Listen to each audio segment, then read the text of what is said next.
ಆತ್ಮೀಯ ಬಂಧುಗಳೇ, ಶ್ರೀಮದ್ ಭಗವದ್ಗೀತೆ ತತ್ವ ವಿವೇಚನಿ ಟೀಕಾ ಅಧ್ಯಾಯ 7 ಜ್ಞಾನ ವಿಜ್ಞಾನ ಯೋಗ. ಇದರಿಂದ ಇವತ್ತು 2ನೇ ಶ್ಲೋಕವನ್ನ ತಿಳ್ಕೊಳ್ಳೋಣ.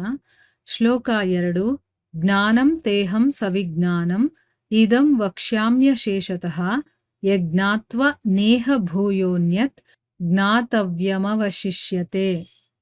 ಅನುವಾದ: ಯಾವುದನ್ನು ತಿಳಿದ ನಂತರ ಜಗತ್ತಿನಲ್ಲಿ ಮತ್ತೆ ಬೇರೆ ಏನನ್ನೂ ತಿಳಿಯಲು ಯೋಗ್ಯವಾದುದು ಉಳಿದಿರುವುದಿಲ್ಲವೋ ಅಂತಹ ವಿಜ್ಞಾನ ಸಹಿತವಾದ ತತ್ವಜ್ಞಾನವನ್ನು ನಾನು ನಿನಗೆ ಸಂಪೂರ್ಣವಾಗಿ ಹೇಳುವೆನು. ಇದು ಶ್ಲೋಕ ಮತ್ತೆ ಅದರ ಅನುವಾದ. ಈಗ ಇದನ್ನ ಅರ್ಥ ಮಾಡ್ಕೊಳ್ಳೋದಕ್ಕೆ ಪ್ರಯತ್ನ ಮಾಡೋಣ.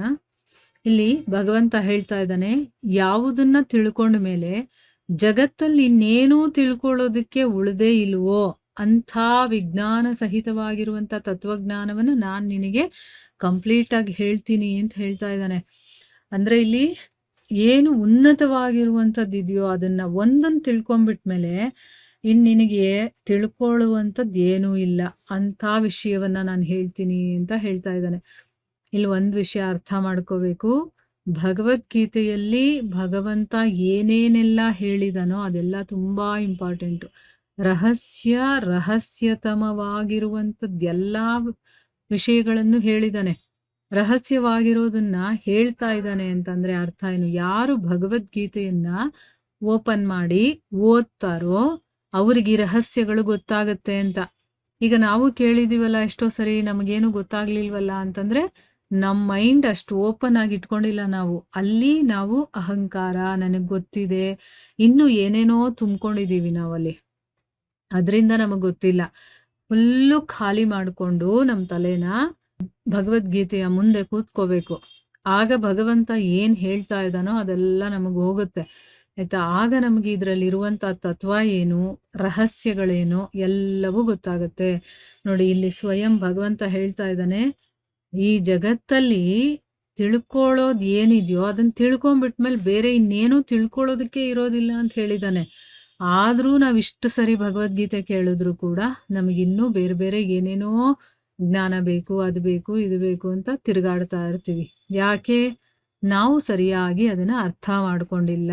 ಅಂದ್ರೆ ಆ ಒಂದು ಯೋಗ್ಯತೆ ನಮಗಿನ್ನೂ ಬಂದಿಲ್ಲ. ಅದನ್ನ ಸಂಪಾದನೆ ಮಾಡ್ಬೇಕು ನಾವು. ಯಾವಾಗ ಭಗವಂತನ ಸ್ಮರಣೆ, ಜಪ, ತಪ ಇದನ್ನೆಲ್ಲ ಜಾಸ್ತಿ ಮಾಡ್ತಾ ಇರ್ತೀವೋ ಆಗ ನಮ್ಮ ಮನಸ್ಸು ಪರಿಶುದ್ಧವಾಗ್ತಾ ಇರುತ್ತೆ. ಆಗ ನಮಗೆ ಭಗವಂತ ಏನು ಹೇಳ್ತಾ ಇದ್ದಾನೋ ಅದು ನಮ್ಗೆ ಚೆನ್ನಾಗಿ ಅರ್ಥ ಆಗುತ್ತೆ. ಮೊದಲು ಕೂತ್ಕೊಂಡು ಶ್ರದ್ಧಾ ಭಕ್ತಿಯಿಂದ ಕೇಳಿಸ್ಕೊಳ್ಳೋದನ್ನ ನಾವು ಪ್ರಾಕ್ಟೀಸ್ ಮಾಡಬೇಕು. ಕೇಳಿಸ್ಕೊಳ್ಳೇ ಇಲ್ಲ ಅಂತಂದ್ರೆ ಅದು ನಮ್ಮ ತಲೆಗೆ ಹೆಂಗೆ ಹೋಗುತ್ತೆ? ಓದ್ರೆ ತಾನೇ ನಮ್ಗೆ ಅರ್ಥ ಆಗೋದು. ಸೊ ಅದಕ್ಕೆ ಕೇಳಿಸ್ಕೊಳ್ಳೋದನ್ನ ಫಸ್ಟು ನಾವು ರೂಢಿ ಮಾಡಿಕೊಂಡು ಆಮೇಲೆ ಅದರಲ್ಲಿ ಬರುವಂಥ ವಿಷಯಗಳನ್ನ ಅರ್ಥ ಮಾಡ್ಕೊಳ್ಳೋದಕ್ಕೆ ಪ್ರಯತ್ನ ಮಾಡಿದ್ರೆ ಅವಾಗ ನಮಗೆ ಅದರಲ್ಲಿರೋ ತತ್ವ ಗೊತ್ತಾಗುತ್ತೆ. ಅವಾಗ ನಾನು ಏನು ಮಾಡಬೇಕು, ಏನನ್ನ ಮಾಡಬಾರ್ದು ಎಲ್ಲ ಗೊತ್ತಾಗ್ತಾ ಹೋಗುತ್ತೆ. ಸೊ ಈ ವಿಷಯದ ಬಗ್ಗೆ ಇಲ್ಲಿ ನಾನು ಹೇಳ್ತೀನಿ, ನೀನು ಕೇಳಿ ತಿಳ್ಕೊ ಅಂತಂದ್ಬಿಟ್ಟು ಭಗವಂತ ಅರ್ಜುನನಿಗೆ ಹೇಳ್ತಾ ಇದ್ದಾನೆ. ಅರ್ಜುನನ ಮೂಲಕ ನಮಗೆ ಹೇಳ್ತಾ ಇದ್ದಾನೆ ಅನ್ನೋದು ಇದರ ಅರ್ಥ. ಸೊ ಇಲ್ಲಿ ಸಂಶಯ ರಹಿತವಾಗೂ ಕೂಡ ಕೇಳಬೇಕು. ಮೊದಲನೇ ಶ್ಲೋಕದಲ್ಲಿ ನಾವು ತಿಳ್ಕೊಂಡಿದೀವಿ, ನಮಗೆ ಭಗವಂತನ ಮೇಲೆ ಈಗ ಒಂದು ಎಕ್ಸಾಂಪಲ್ ಏನು ಅಂತಂದ್ರೆ, ಯಾರು ನಮಗೇನೋ ಒಂದು ವಿಷಯ ಹೇಳ್ತಾ ಇದ್ದಾರೋ ಅವ್ರ ಮೇಲೆ ನಮಗೆ ನಂಬಿಕೆನೇ ಇಲ್ಲ ಅಂತಂದ್ಮೇಲೆ ಅವರಿಂದ ಆ ವಿಷಯವನ್ನ ತಿಳ್ಕೊಂಡ್ರೂ ನಾವು ಪ್ರಯೋಜನ ಇಲ್ಲ. ನಂಬಿಕೆನೇ ಇಲ್ಲ ಅಂತಂದ್ರೆ ಎಲ್ಲಿಂದ ಬರುತ್ತೆ? ಈಗ ಒಬ್ಬ ಡಾಕ್ಟರ್ ಹತ್ರ ನಾವು ಹೋಗ್ತೀವಿ ಅಂತಂದ್ರೆ ಅವರು ನಮಗೆ ಕಾಯಿಲೆನ ಗುಣಪಡಿಸ್ತಾರೆ ಅನ್ನುವಂಥ ಒಂದು ನಂಬಿಕೆ ಇಟ್ಕೊಂಡು ಹೋಗ್ತೀವಿ. ಅದಕ್ಕೆ ನೋಡಿ, ಕೆಲವು ಡಾಕ್ಟರ್ಗಳು ಆಯುರ್ವೇದದಲ್ಲಿ ಹೇಳ್ತಾರೆ, ನಿಮಗೆ ಇದರಲ್ಲಿ ನಂಬಿಕೆ ಇದ್ದರೆ ನೀವು ತಗೊಳ್ಳಿ ಮೆಡಿಸನ್, ಇಲ್ಲ ಅಂದರೆ ಬೇಡ ಅಂತಾರೆ. ಯಾಕೆ? ನಂಬಿಕೆ ಇರಬೇಕು, ಆಗಲೇ ನಮಗೆ ಗುಣ ಆಗೋದು.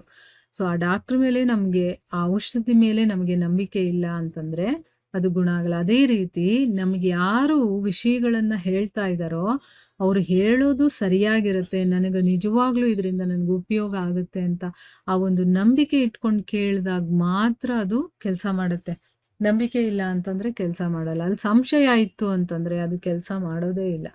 ಅದನ್ನ ಇಲ್ಲಿ ಭಗವಂತ ಹೇಳಿದಾನೆ. ಸೊ ಈಗ ಜಗತ್ತಲ್ಲಿ ಇದನ್ನ ತಿಳ್ಕೊಂಡ್ಮೇಲೆ ನೀನು ಇನ್ನೇನು ತಿಳ್ಕೊಳ್ಳೋದು ಬೇಕಾಗಿಲ್ಲಪ್ಪ, ಅಂತ ಒಂದು ವಿಷಯಗಳನ್ನ ನಾನು ಹೇಳ್ತೀನಿ ಅಂತ ಹೇಳ್ತಾ ಇದ್ದಾನೆ. ಸೊ ಇಲ್ಲಿ ಪ್ರಶ್ನೆ ಏನು ಅಂತಂದ್ರೆ, ಜ್ಞಾನ ಮತ್ತೆ ವಿಜ್ಞಾನ ಅಂತ ಇಲ್ಲಿ ಹೇಳಿದಾರಲ್ಲ, ಅದು ಯಾವುದ್ರ ಬಗ್ಗೆ ಹೇಳ್ತಾ ಇರೋದು ಅಂತ ಪ್ರಶ್ನೆ ಮಾಡಿದ್ದಾರೆ. ಉತ್ತರ ಏನು ಅಂತಂದ್ರೆ, ಭಗವಂತನ ನಿರ್ಗುಣ ನಿರಾಕಾರ ತತ್ವದ ಪ್ರಭಾವ ಮತ್ತೆ ಮಹಾತ್ಮ್ಯ ಅದರ ರಹಸ್ಯ ಎಲ್ಲವನ್ನೂ ಕೂಡ ಭಗವಂತನ ನಿರ್ಗುಣ ನಿರಾಕಾರ ಇದೆಯಲ್ಲ ಅದರ ತತ್ವದ ಬಗ್ಗೆ, ಅದರ ಪ್ರಭಾವ ಏನು, ಅದರ ಮಹಾತ್ಮ್ಯ ಏನು, ಅದರ ರಹಸ್ಯ ಏನು, ಎಲ್ಲದರ ಸಹಿತ ಯಥಾರ್ಥ ಜ್ಞಾನ ಏನಿದೆಯೋ ಅದನ್ನ ಜ್ಞಾನ ಅಂತ ಹೇಳ್ತಾರೆ. ಅವನ ಸಗುಣ ನಿರಾಕಾರ ಮತ್ತೆ ದಿವ್ಯ ಸಾಕಾರ ತತ್ವದ ಲೀಲೆ, ರಹಸ್ಯ, ಗುಣ, ಮಹತ್ವ ಮತ್ತೆ ಪ್ರಭಾವ ಸಹಿತ ಯಥಾರ್ಥ ಜ್ಞಾನ ಏನಿದೆಯೋ ಅದನ್ನ ವಿಜ್ಞಾನ ಅಂತ ಹೇಳ್ತಾರೆ.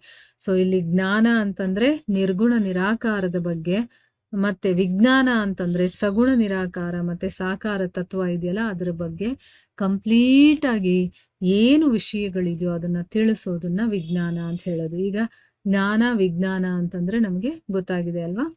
ಸೊ ಇಲ್ಲಿಗೆ ನಾವು ನಿಲ್ಸೋಣ. ಹರೇ ಕೃಷ್ಣ.